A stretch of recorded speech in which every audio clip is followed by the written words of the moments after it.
good day to you from everywhere in the world, and welcome again to a new episode here of $1 Insights with the amazing Shan Saeed, our chief economist here at UIIQI. Very good day to you, Shan. How are you? Good morning, Taco. Good to see you, and good to see you back in this action again. Yes, we're back in action. Why? Because of so many requests. We did our first episode of $1 Insights, and you know what happened? People said, when is the next episode? So here we are with the next episode. We're going to talk more about global economy, markets, real estate, everything that's happening in the world, and especially now where so many things are changing, where so many things are happening, inflation, Trump is coming into office, we're seeing all kinds of things all around the world, geopolitical issues, and it's really important to keep you updated and to help you to move forward on your next strategies, decisions. So Shan, to get started immediately, right? So let's dive right into it, right?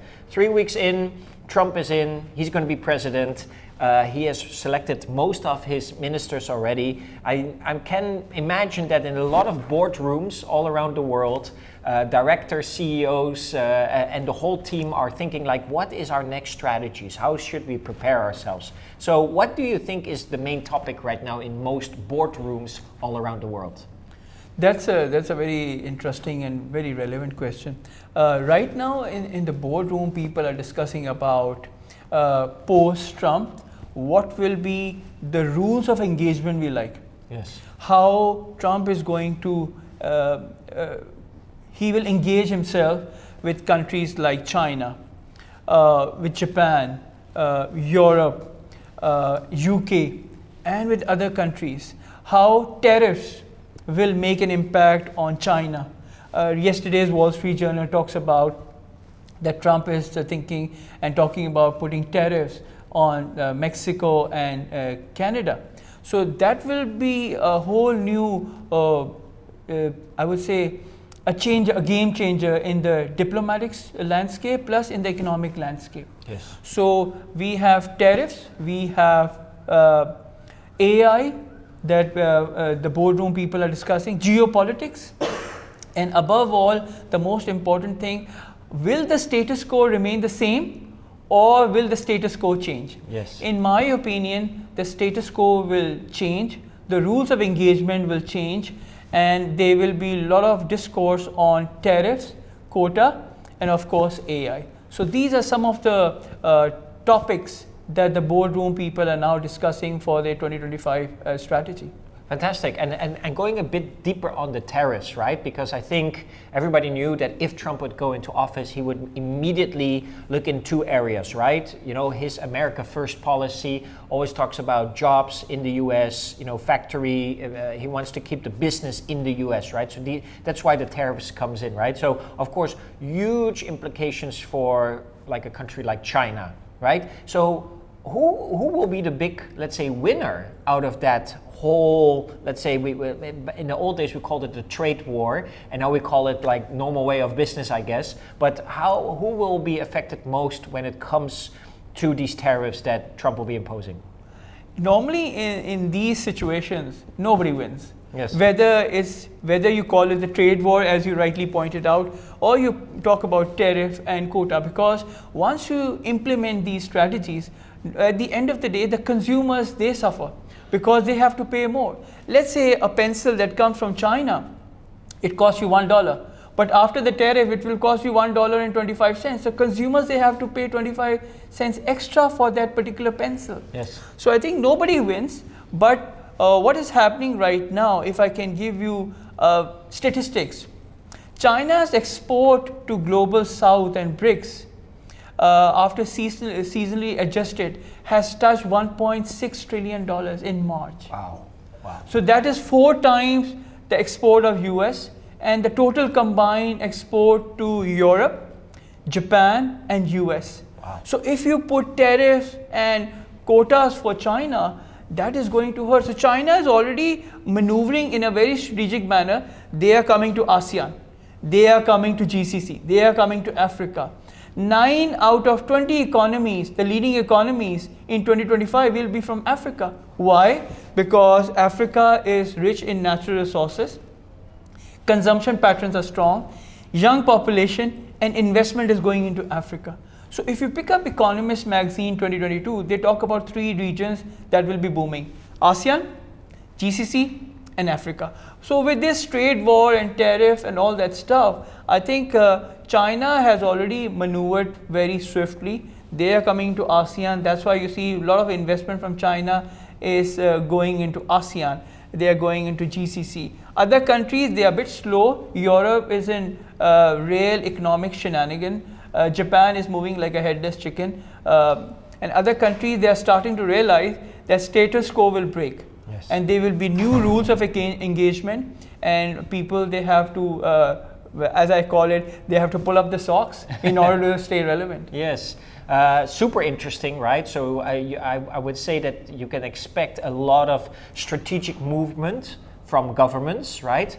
Let's go to, let's say, the companies all around the world, right? They also will have to think and understand how these strategies apply to them, right? So imagining a big company, right, that is very highly affected on either on import or export, right? What would you say to any company in Europe, let's say, or in the United States? What are the strategies moving forward right now? What could be done? I think right now, the strategies that companies, especially in Europe, they need to move out. Europe is slowing down. Europe is not growing. Yes. So the regions that are growing are ASEAN. They need to come to ASEAN. They need to look at ASEAN. They need to look at GCC. They need to look at Africa.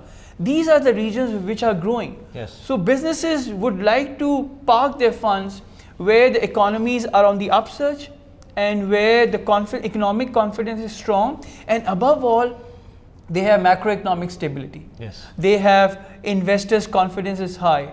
So right now, if you were to ask me, most of the companies, they're quite bullish on technology, like AI. But even in AI, like I can share with you, from 2024 till 2027, it is expected, according to the latest issue of Economist magazine, it will touch $1.4 trillion. Wow. If you recall, we were discussing before this program, when ChatGPT started in November 22, you were saying, and I learned from you about ChatGPT, Generative Pre-trained Transformer. I did not know, so I learned when I met you in November 2022. So, you know, that is quite interesting. But the schism is, what is the reality, business reality, and investors' enthusiasm? It looks quite untenable right now. So whether AI will be able to deliver in 2025 or it will be a bubble, because a lot of people think AI is a bubble, you know, it is going to burst, one of the biggest gamble in the business history. But in my opinion, in 2025, it will be an amalgamation of both. Yes, AI will be able to deliver the real value, and it will be a bubble to some people. But yes, in 2025, AI will make an impact. But right now in US, a lot of businesses, 5% are using AI for their product and services. So that shows it's not very aggressive, but it will go into the mainstream once more and more companies start to adopt, and they adopt, and most importantly, the culture, the productivity, the human resource. You know, right now human resource is a bit reluctant to use AI and ChatGPT for their daily business, as BAU we call it. But still, I think ChatGPT and AI will make an impact, but it will take some time. Interesting, interesting. So now moving forward, so there's a lot happening.